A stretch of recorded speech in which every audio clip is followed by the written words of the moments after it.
تبلیغی جماعت تمہیں تمہارے ہدف پہ لے کر آئے گی.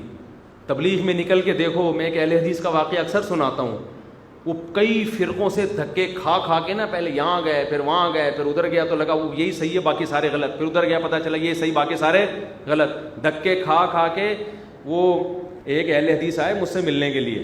میری 4 شادیوں والی کتاب پڑھی, اتنی بڑی داڑھی ہے ان کی, تو 4 شادیوں والی کتاب پڑھ کے بڑے متاثر ہو گئی. یہ کتاب ایسی جس سے بریلوی بھی متاثر ہوتے ہیں, اہل حدیث بھی ہوتے ہیں, دیوبندی بھی ہوتے ہیں, شیعہ بھی ہوتے ہیں, ہر آدمی, کیونکہ آدمی تو آدمی ہے نا, آدمی پہلے, دیوبندی بریلوی بعد میں. وہ کہتے ہیں ہر بھلے دیوبندی نے لکھی ہو, حنفی نے لکھی ہو, بریلوی کتاب بڑی شاندار لکھی ہے.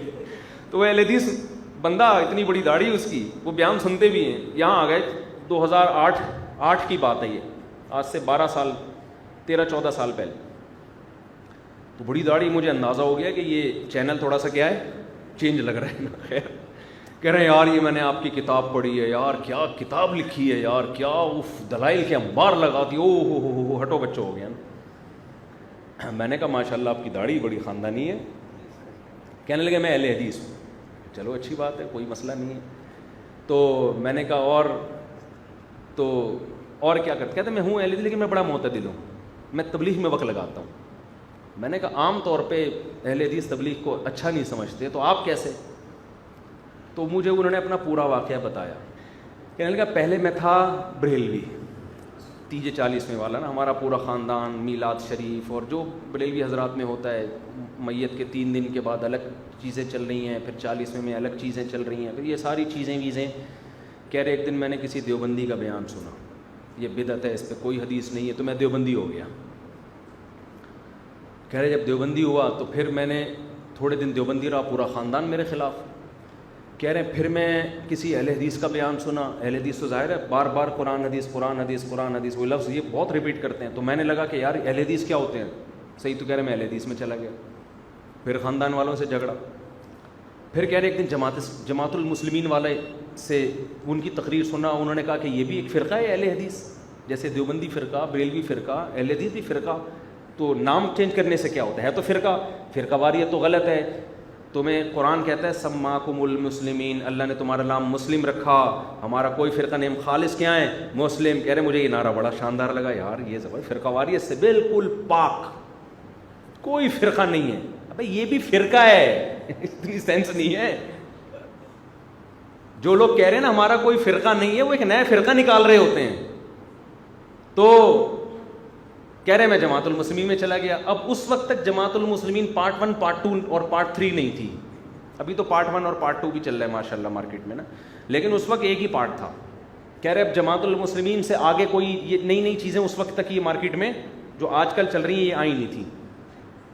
کہہ رہے ہم اب جماعت المسلمین سے آگے تو کچھ تھا نہیں, تو میں جماعت المسلمین میں, کہہ رہے پھر میں 20-25 سال جماعت المسلمین میں رہا, مالدار آدمی تھا, تو کہہ رہے میں نے جماعت المسلمین میں بہت پیسہ خرچ کیا ان کو پروموٹ کرنے کے. اور جماعت المسلمین کے ایک بڑا عہدہ بھی تھا, میں پورا عہدہ نہیں بتاؤں گا, جماعت المسلمین پھر ان کو تنگ کریں گے جا کے. انہوں نے مجھے بتایا کہ نام نہیں لیجیے گا, میں جماعت المسلمین والے پھر کیا کریں گے, تنگ کریں گے, مسلم ہے نا اس لیے. تو خیر کہہ رہے ہم جناب 20-25 سال ایک بڑا عہدہ ہمارے پاس, اور کیونکہ اس سے آگے کوئی فرقہ تھا ہی.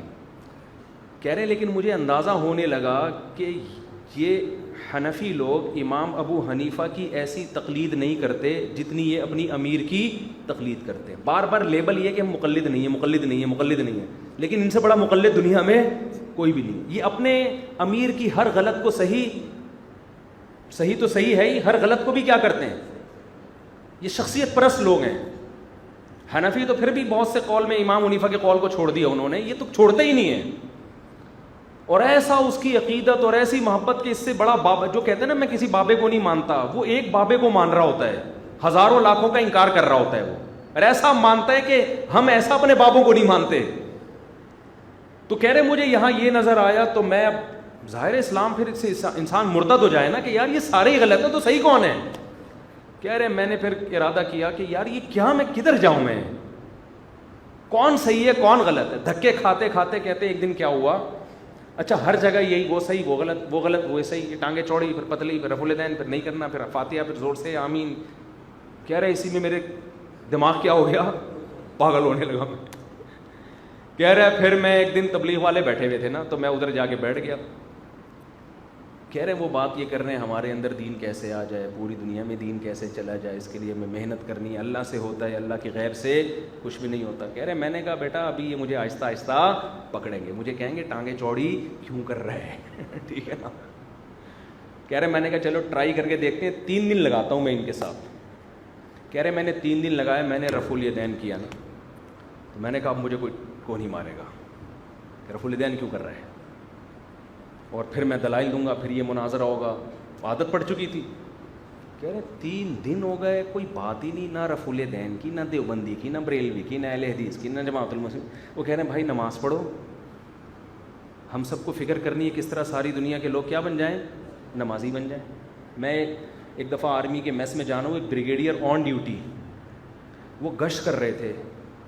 میں نے کہا کہ آپ گشت آن ڈیوٹی مطلب اس وقت سول ڈریس میں تھے وہ, کیونکہ شام کا ٹائم تھا. تو میں نے کہا آپ گشت کر رہے ہیں, اتنی محنت, کہہ رہے ہیں یار ہمیں ریون سے یہ ہدف دیا ہے کہ یہ فکر کرنی ہے کہ اس پورے علاقے کے 100% لوگ نمازی بن جائیں.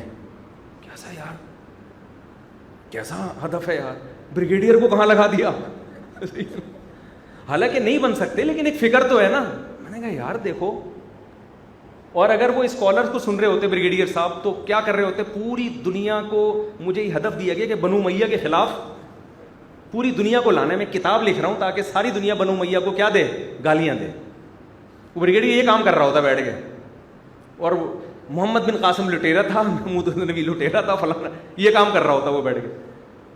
تو بریگیڈیئر صاحب کیا کر رہے ہیں, مجھے میری آنکھوں سے آنسو روکنا میرے لیے مشکل ہو گیا کہ یار یہ کیا, یعنی کتنا مہذب کام ہے, اتنے بڑے آدمی کو کتنے اچھے ویژن پہ لگا دیا. تو وہ اہل حدیث بھائی بولتے ہیں کہ میں رکوع میں گیا, میں نے کہا مجھے نا بعد میں یہ, انہوں نے ٹوکا نہیں, کہہ رہے میں سمجھ گیا بڑے ہوشیار ہیں, یہ آہستہ آہستہ پکڑیں گے. کہہ رہے 3 دن لگائے. کہہ رہے ہیں 3 دن میں کسی نے نہیں کہا کہ یہ کرو تو یہ نہیں کرو, ان کا کہہ رہے یہ مسئلہ ہی نہیں. کہہ رہے پھر ہم نے چلہ لگایا, 40 دن لگائے.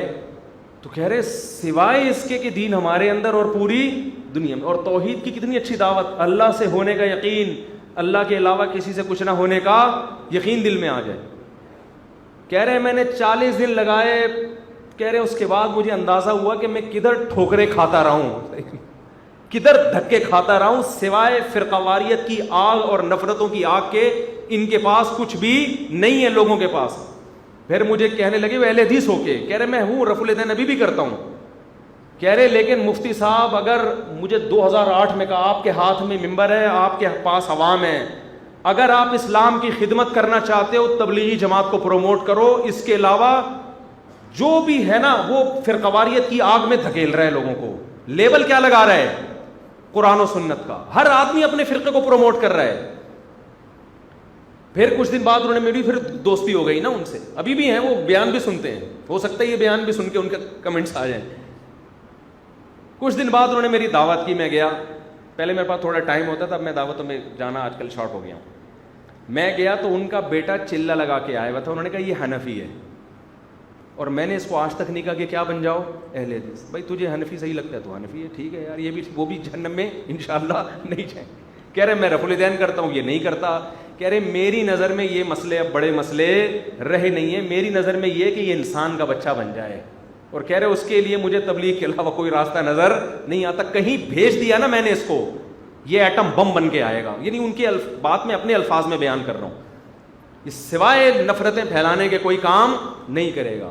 تو اس لیے میں نوجوانوں سے کہتا ہوں تبلیغ میں وقت لگاؤ, تمہیں موٹیویشن ملے گی. دنیا کا مسافر خانہ, تبلیغ والے گشت کے دوران کیا کہتے ہیں, بلڈنگوں کو دیکھو تو بولو ایک کھڑی مٹی ہوتی ہے اور ایک پڑی مٹی ہوتی ہے. مٹی پڑی ہوئی ہے اور یہ تھوڑا چونا اور سیمنٹ ڈال کے اس کو کھڑا کر دیا ہے, یہ بھی مٹی, یہ بھی گر جائے گی تھوڑے دنوں میں, برابر ختم. دنیا کی محبت ختم ہوتی ہے, تکبیر اولیٰ کا پابند ہوتا ہے. تبلیغ میں چلہ لگا کر آؤ, دیکھو کم از کم 40 دن تک تو صف اول میں نماز پڑھے گا وہ, اس کے بعد تھوڑا تھوڑا آہستہ آہستہ چلے کا مسالہ ختم ہونا شروع ہوتا ہے, پھر مارکیٹ سے کیا ہوتا ہے شارٹ, پھر لگا لو دوبارہ وقت.